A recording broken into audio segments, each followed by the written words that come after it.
This is the Camel Connection podcast. Welcome to our weekly Camel Q&A. This is where you ask a camel question and we answer it. I'm Tara. And I'm Russell. And together, with other camel experts, we answer your camel questions.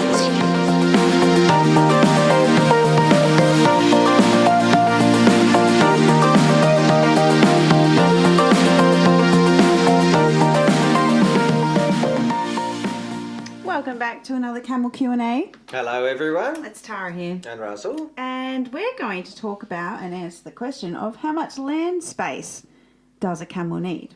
And a lot of people have asked this question, so we haven't got one particular question to read out. But it's a pretty common question. It is, and it does require a little bit of homework. It does. Yeah. Yep. So let's get into it. Let's get into the homework. Okay, get into the homework. Okay.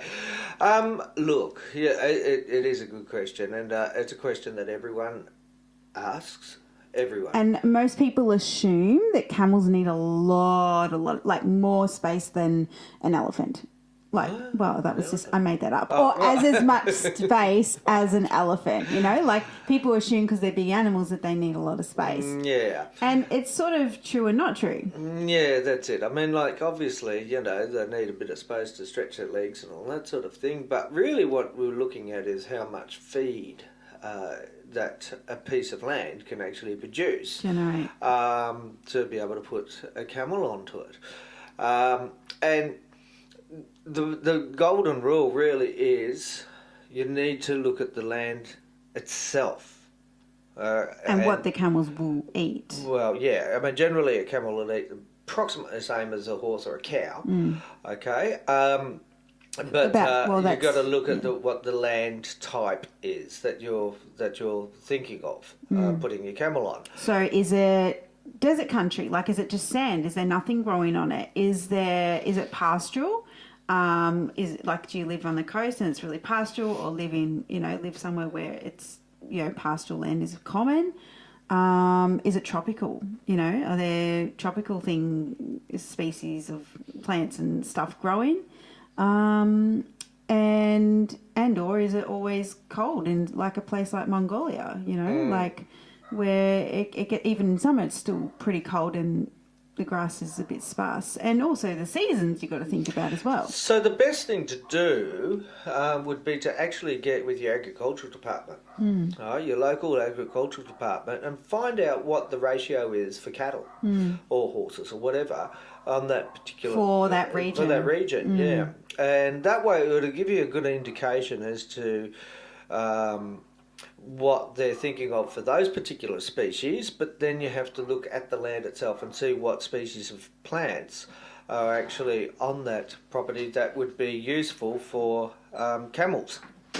Okay, because it's fine to have all grass paddocks, no problem. But remembering that in the wild, I mean, a camel's natural diet would only contain about 8% of grasses.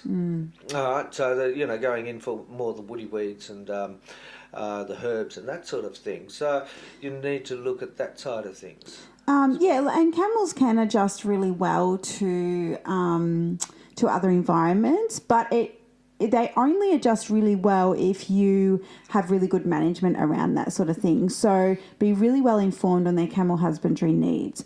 Don't just assume that they eat horse food. Don't just assume they eat what cows eat. Like, camels are camels. They are not horses, they're not cows, they're not elephants, they're not giraffes. Like, they are camels, and they really require a completely different feed requirements because they're pseudo-ruminants, not just ruminants. So you can't just feed them cow stuff.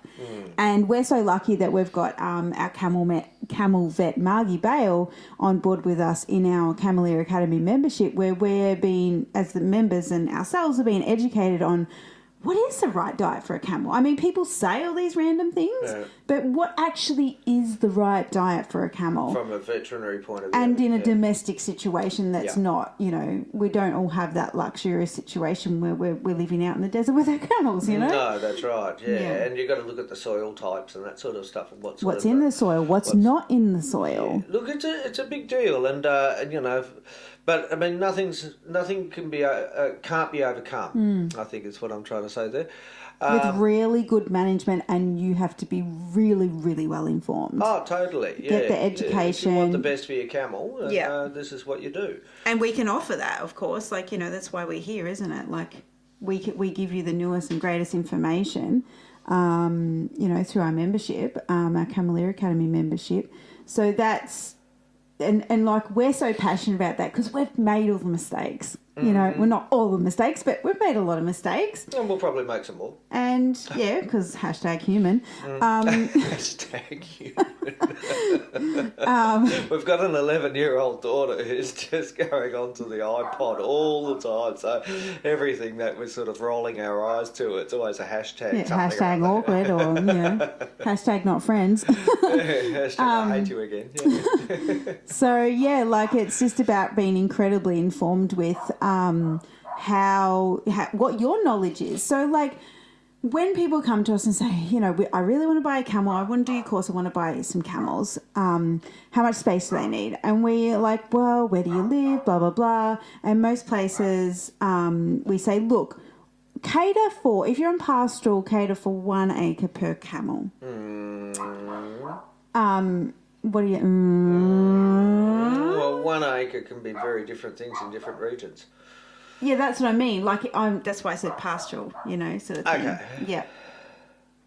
The other good point, if you got your camels or you're wanting your camels, but you don't have that sort of land space with the type of species of plants that they like to eat. Good camels, etc.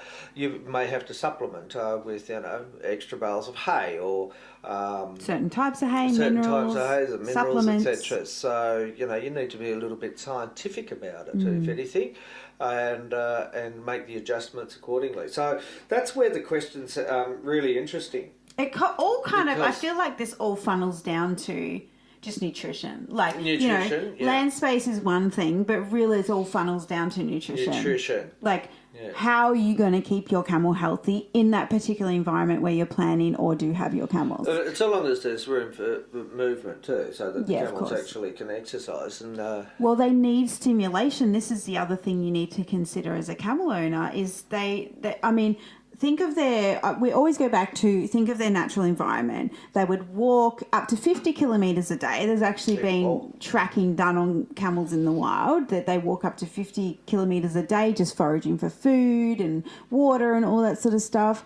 So they're designed to walk. Yeah. They're designed to, be stimulated by, follow a smell with their nose to particular plants and things like that. Yeah. So you need to have like a little routine happening if you do have them in a smaller area or you can sense that they're getting a bit bored, which, then they start, eating things that they shouldn't be eating.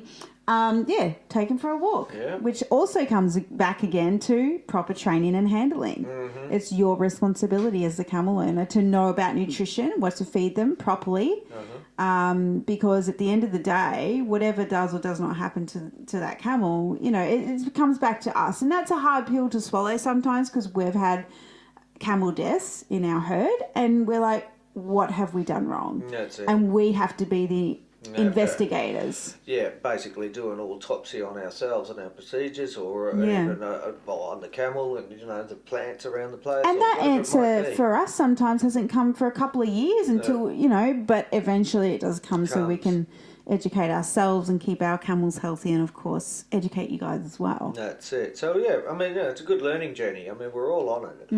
We're all on it. So but you don't have to learn everything the hard way like we did. Keep listening here and you'll learn that, Learn from our mistakes and you'll be better off. Yeah, exactly. Yeah. So, look, land. Look, and if you're concerned that, you're wanting camels, etc., there's so many options about land. There is adjustment. Don't forget that. Yeah, a lot of people I have to wait till I buy a property and da-da-da. And I remember I actually relieved someone of this burden. Like, they just felt they're like, my camel dream's never going to come true because I'm just like, I've been saving for a property 5 years, probably got another 5 years to go. And I said to her, why don't you just adjust? Yeah. And she's like, oh, Like, the whole world opened up for her, and she bought camels off us, and she's ended up doing things with it. She's doing stuff now, yeah. But still, going towards her goals of having her own property. Which is awesome. That's it. No, exactly. So there is options, and again, look at the land, look at what it needs for the camel, or what the camel needs, considering the land. We actually, we've got only a small property here. It's only 12 acres. And it's pastoral. It is what the council has described as improved pastures. I look at it and go, okay, from a camelman's perspective, thinking, okay, it really needs replanting. But anyway, that's from that's from camel-friendly plants. Yeah, that's more from the agricultural sort of viewpoint.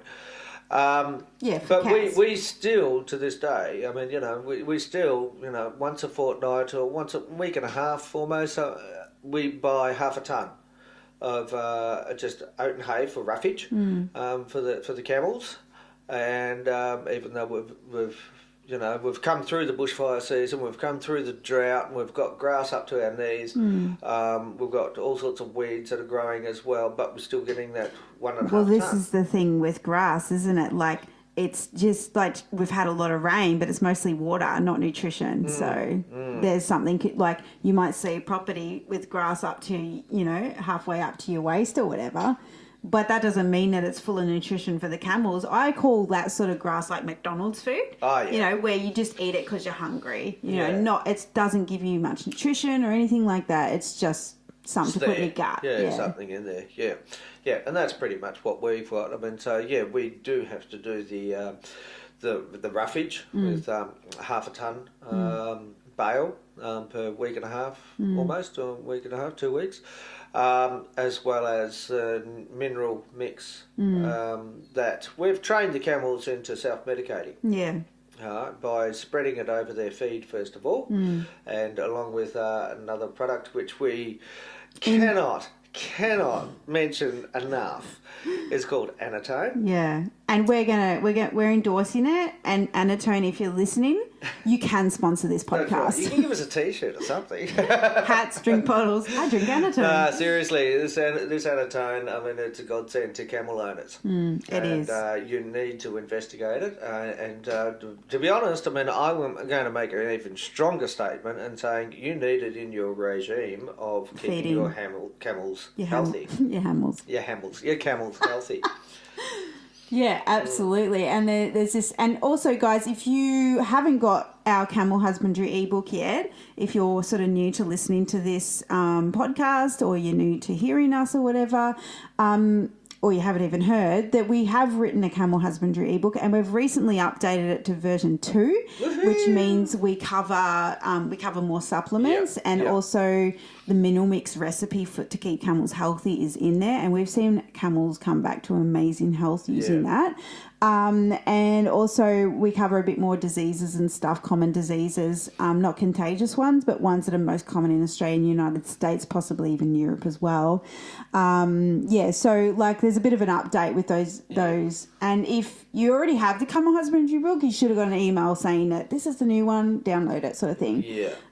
Which is really great. So the beautiful thing about all this, for me personally, is like I met Tara 9 years ago, whatever it was.